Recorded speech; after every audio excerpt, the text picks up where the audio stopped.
Now, biggest surprises from the Cowboys season. I know you and I have talked about this. I mean, Jayron Kearse certainly for us was a massive one. If you're just going to go with like an individual player, Jayron Kearse and Micah Parsons have to be at the top of that list because I don't think anybody in a million years would have thought you would have gotten the type of production out of those two guys that you ended up actually getting.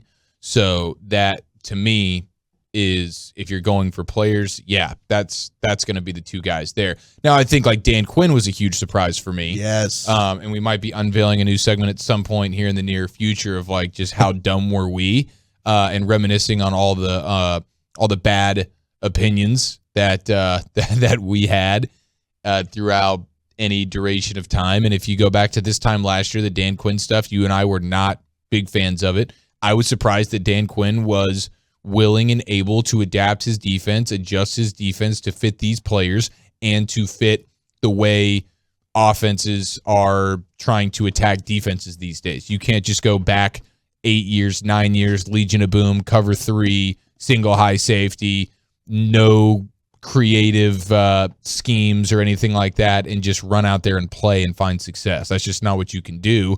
And so I was nervous, a guy who's been around for a long time, skins in the game, all these different things. I didn't think that he was going to be able to, or not necessarily be able to, but be willing to change up what he did his entire career and implement, kind of give the Cowboys a little bit something different. And that's exactly what he did. Right. And he was the MVP of the season. He was. I mean, fantastic. So that one was a huge surprise for me. And I'm also surprised that the offense sucked so bad at the end of the year. And we got a text about that, about Kellen Moore. And it was, from the 469, I think one of the biggest surprises this year was the lack of success and sudden change with our receivers in the middle of the year that started with playoff teams play, probably against good teams. But we also got a text from the 585, surprised that Kellen Moore could not make an in-game adjustment. And apparently McCarthy didn't do anything to help. Like, I am shocked at the offensive minds that they had on the staff. And I understand Joe Philbin probably not going to be back as your offensive line coach. But Joe Philbin also has been an offensive coordinator and a head coach in this league. So this guy's got an offensive mind and a history and a skill set to be able to help out Kellen Moore and aid Kellen Moore.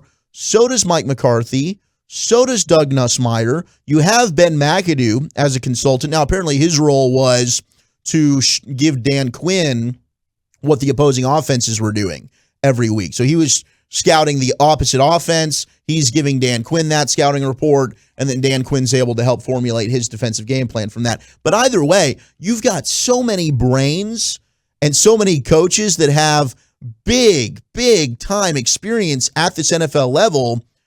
I mean, I know there's something to be said about too many cooks in the kitchen, but if Kellen Moore's struggling that bad, there's enough people to bounce ideas off of that this should have been corrected. And there's enough talent on this roster to where I just don't understand how it was not able to be fixed. Yeah, it's for the life of me, it'll never make sense. That is as much as a surprise as Dan Quinn and the defense were on the positive side of things. The second half Cowboys offense is just as much a surprise, but in a negative way. And that's why it really bums me out that Kellen Moore is going to be coming back this year. And not to say that he can't improve and take an offseason to really look in the mirror, evaluate, steal things from other smart offensive minds around the league and change some things. And honestly, hopefully the playoff game versus the Niners and really the entire second half of the season is a kick in the nuts for him that makes him say, like, I got to change some stuff. Like, clearly what I'm doing is not working. And maybe he comes out of this offseason because he is still young. It's not like he's an old, crusty, stubborn dude, you would think. You would think he's, hey, I'm young, I'm innovative, and I know that I'm not a finished project. I want to continue to grow and add things to my arsenal, and there's still many, many years of coaching in front of me. And so I'm not near the coach today that hopefully I will be in 6 months or 6 years or 26 years. And so hopefully he's willing to adapt and do some stuff like that. But I'm not necessarily confident in it. And so it bums me out that they're going to just bring him back. It totally bums me out.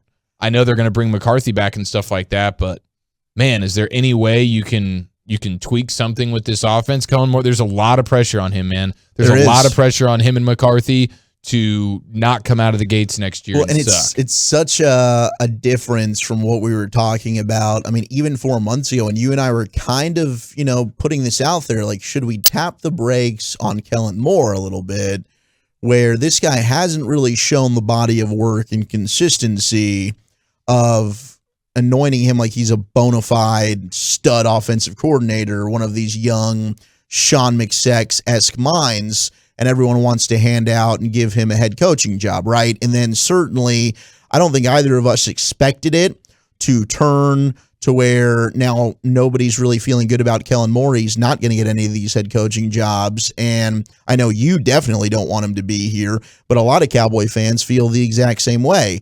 It's just bizarre to me how, I mean, it went from this guy's got everything in front of him, the world seemingly at the palm of his hands, to now I don't know that he knows what the hell he's doing. Mm-hmm.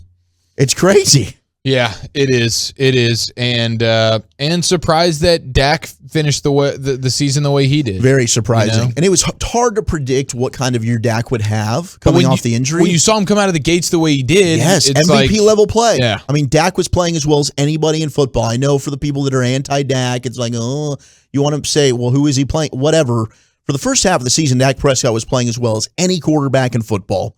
You looked at all the quarterback indexes, the quarterback rankings that came out every single week. Dak was either number 1 or he was no lower than, say, number 4 on every week, every list, every week that would come out. And then everything just took a massive nosedive.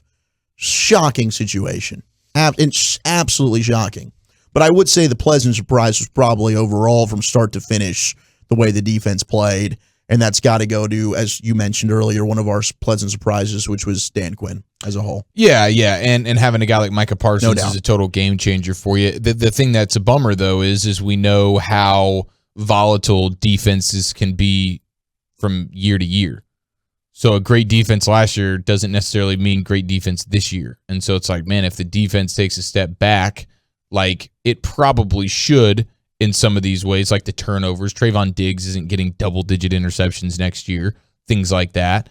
And there's going to be a lot of new faces, and there's very likely going to be a new defensive coordinator. So it's like I don't feel confident going into the season, at least as it stands today, like that we're going to be able to replicate that defense in any way. Yeah. So how much can the offense make up for that? That's going to be the big offseason question. No!